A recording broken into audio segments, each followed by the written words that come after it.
इन चीजों को पहन के मैं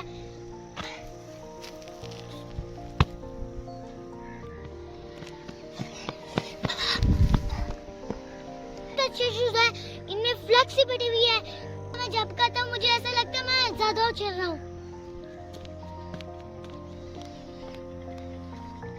तो देखना मैं इधर से दौड़ूंगा तो देखना मेरी कितनी ज्यादा स्पीड बन जाएगी।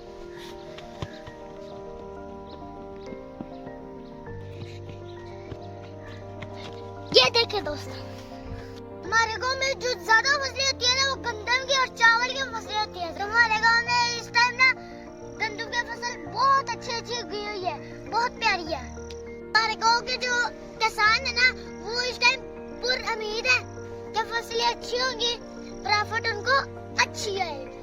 अभी ये जो पीटर है ना, ये पानी वाली पीटर अभी बंद है क्योंकि इनकी जरूरत नहीं है। तो थोड़े दिनों बाद ना इसकी जरूरत पड़ेगी क्योंकि ना गंदम की फसल को ना पानी चाहिए होगा। अगर अल्लाह की तरफ से बारिश आ गई तो फिर भी हमें इनकी जरूरत नहीं पड़ेगी और उनका फायदा किसानों को बहुत होगा क्योंकि डीजल बच जाएगा। क्योंकि जब बारिश होती है तो पानी फ्री का लग जाता है, आने नहीं पड़ते और जो डीजल का खर्चा होता है वो बच जाता है सारे का सारा। दोस्तों ये है साग जिसे हम कहते हैं जो हमारे खाने में आता है और जिसे कहते हैं गंदलों का साग ते मक्खन मकई। तो देखिए ये है गंदलों का साग और ये जो हमारे देहातों में होता है ना इसके जायका बहुत मजे का होता है।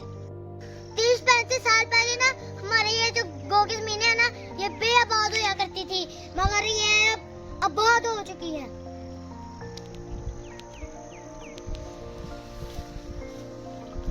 देखिए हमारे गाँव की जमीनें कितनी सरखेज हो चुकी हैं, कितने खूबसूरत दरख्त हो चुके हैं हमारे ये गांव में।